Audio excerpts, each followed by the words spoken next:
प्यारे बच्चों, आज हम सभी माखनलाल चतुर्वेदी जी द्वारा लिखी गई कविता पुष्प की अभिलाषा के बारे में जानेंगे और इस कविता की विशेषता क्या है उसके बारे में भी जानेंगे। सर्वप्रथम हम लोग जानेंगे कि यह कविता हमें देशभक्ति की ही ज्ञान देती है। तो चलिए एक एक पंक्तियों के द्वारा इस कविता की मुख्य भाव को समझते हैं।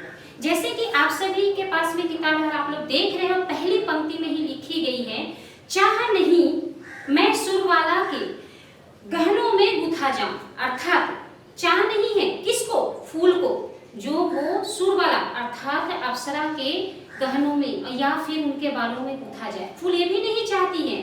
फिर दूसरी पंक्ति में फूल कहती है, चाह नहीं प्रेमी माला में बिंद प्यारी को ललचाऊं। अर्थात यहाँ पर हमें फूल एकदम चिल्ला चिल्ला के कह रही है, जो मुझे ये भी चाह नहीं, जो प्रेमी हैं, जो अपने प्रेम करते हैं या फिर जो विवाह करते हैं, तो वरमाला जो हम लोग पहनते हैं, तो उस माला में भी मुझे गुथो। मुझे नहीं चाहिए, ना अप्सरा में मैं गुथा जाना चाहता हूँ और ना ही मैं उस वरमाला में गुथा जाना चाहता हूँ। और तो और फिर यहाँ फूल अपनी एक और अभिलाषा करती है, अपनी एक और आशा बताती है, जो चाह नहीं सम्राटों के सब पर हे हरि डाला जाऊं। अर्थात यहाँ पे सम्राट हो, आप लोग को पता है बहुत सारे राजे महाराजा थे, उनके जब भी जाते थे तो रास्ते में उनको फूलों से स्वागत किया जाता था।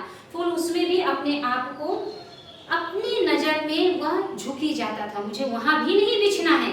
फूल वहां भी अपने आप को बिछाना नहीं चाहता है।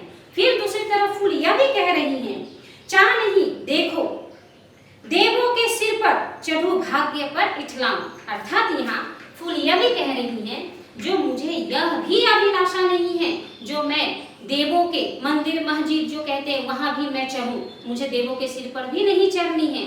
मुझे तो सिर्फ, यहाँ फूल अपनी इच्छा अब प्रकट कर रही है, मुझे तो सिर्फ तोड़ लेना बनमानी उस पथ पर देना तुम फेंके, मातृभूमि पर शीश चढ़ावे जिस पथ पर जाए वीर अनेक। जैसे कि हम सभी अपने देश के वीरों के बारे में कहते हैं, जो हम अपने देश के लिए सिर तक कटा सकते हैं, वैसे ही फूल भी कहती हैं, जो मुझे भी उस पथ पे फेंकना जहाँ पे अनेक वीर जाए, अनेक वीर जो हमारे देश की रक्षा के लिए, हमारी रक्षा के लिए जाए, वहां मुझे फेंक दो। फूल की यही अभिलाषा है। और इसी कविता के द्वारा माखनलाल चतुर्वेदी हमें यह समझाना चाहते हैं, जो देश के लिए सर्वप्रथम भगवान वही है और प्रेमी वही है और सुरवाला अप्सरा वही है, जो हमारे देश की रक्षा और सुरक्षा में लगे हुए हैं।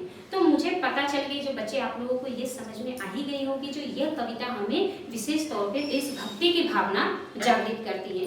इस कविता को पढ़ते हुए हमें देश भक्ति की जो भाव है अंदर से उत्पन्न होता है और हमें अपनी मातृभूमि पे गर्व होता है, जो एक फूल भी उन वीरों के चरणों में जाना चाहती है, तो हम क्यों नहीं।